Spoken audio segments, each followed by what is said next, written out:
Hello, boys and girls from Faith Bible Fellowship Church. This is Pastor Wes again with Theo, T-H-E-O. And S-I-M-O-N. Very good. And we are here to read another chapter from John Bunyan's book, Pilgrim's Progress. And this version is by Anna Tremieux. We are in chapter 4 this time, called The Hill of Difficulty and House Beautiful.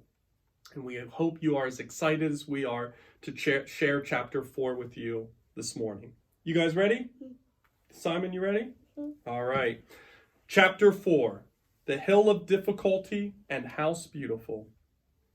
As Christian, now free of his burden, continued to walk, he saw 3 men asleep by the side of the road. They had turned away from the narrow path. He woke them up and told them they were in danger. The evil prince goes around like a roaring lion. He waits for people like you, Christian warned. But they were lazy, though they thought they were just fine and paid no attention. They soon fell asleep again.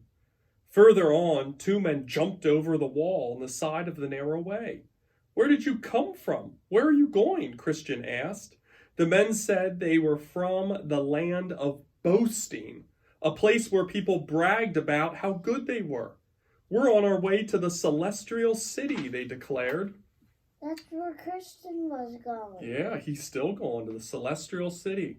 Well, where did he go? Here, we'll find out in a sec. It says, but you should come in at the gate," Christian said. "Oh," they said boldly, "we wanted to come and take a shortcut. So we went across the fields and came over the wall. Don't worry, we'll be just fine. Don't you know that the book says that if you don't come in by the gate, and if you come in another way, you are a thief and a robber? Since you come to this path by yourselves and didn't follow the king's directions," Christian said gently but firmly. "You'll have to leave it by yourselves without the king's mercy."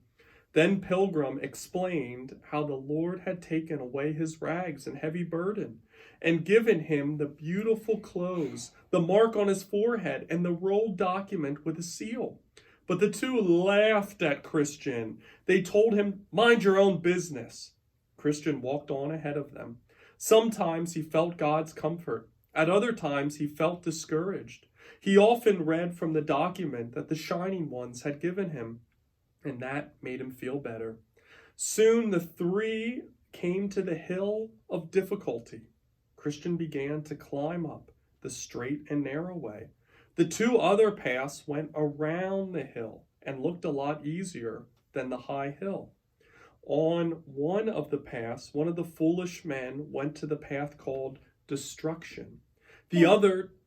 Was that where Christian came from? No, he came from the city of destruction, but he's going up the hill of difficulty.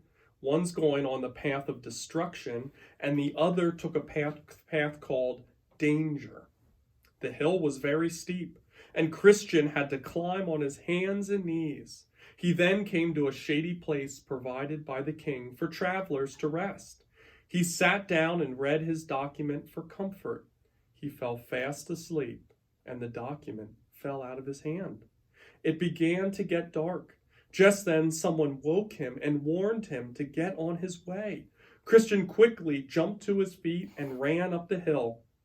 Before he reached the top, 2 men named Mistrust and Fearful hurried toward him. "You're going the wrong way," Christian said. "The further we go, the more danger we find. So we're going back home," Fearful said, his voice trembling. "Yes," Mistrust added.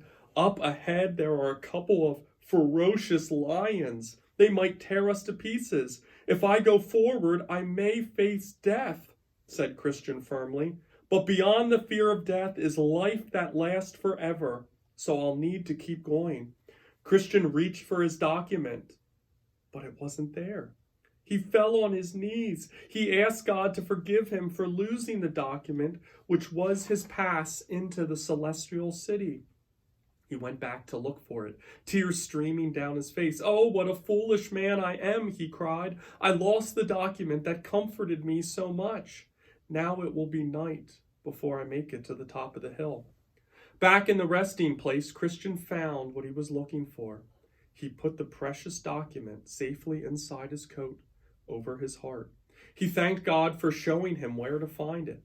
Then he turned and hurried up the hill. He saw 2 scary lions, and beyond that, a beautiful house. The watchman of the house, a doorkeeper, called out to him to not be afraid of the lions because they were chained. He told Christian that the lions were there to test whether a pilgrim really had faith or not.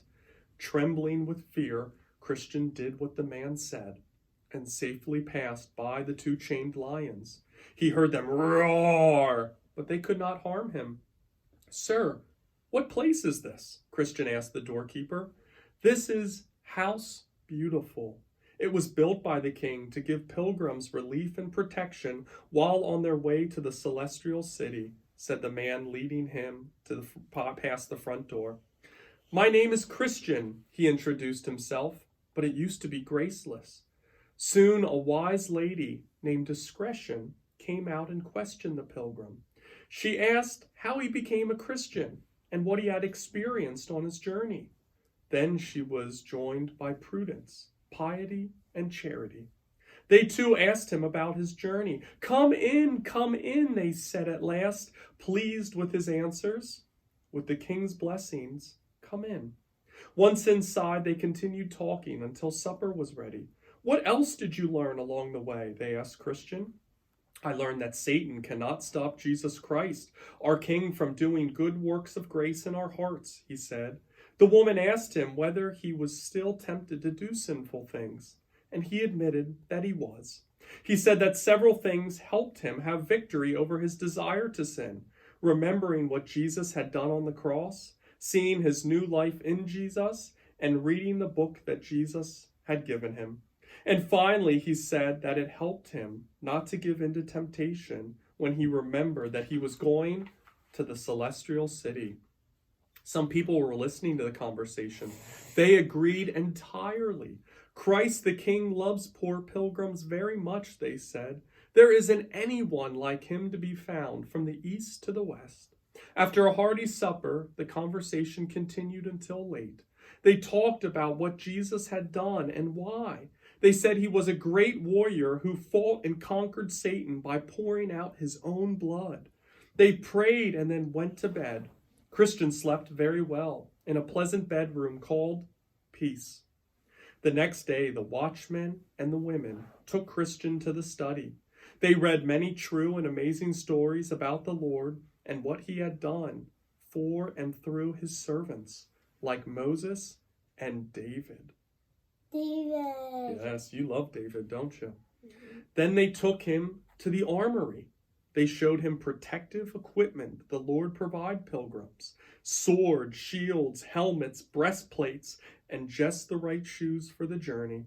Christian also saw the rod of Moses, the jawbone of Samson, used to do mighty deeds, the sling and stone of David, used to kill the enemy, Goliath, and many other things. They also showed him a faraway view of a beautiful place called the Delectable Mountains that he would come to on the way down to his journey. Now, you must put on God's armor to protect you from any attacks along the way, Discretion and the others said. And there they fitted him from head to foot with just the right things to protect him. With this done, it was time for Christian to travel on. They stepped out on a rocky path. It's just as hard to go down the hill as it was to climb up it, for you are going down into the valley of humiliation. Is that where he fights that guy? Oh, we'll see in a second, Prudence said. Ooh. When she saw Christian stumble a time or two, his friends gave him bread, raisins, and something to drink, and Christian went on. Ooh, this is where he fights. So next he is going to travel to the Valley of Humiliation. Well, that's where he fights him. Yes, that's where he fights Apollyon. Apollyon, that crazy dragon. Can you say bye-bye to everyone? Bye-bye. We'll see you next time for Chapter 5. Yeah. Chapter 5. See you later, turkeys. See you later.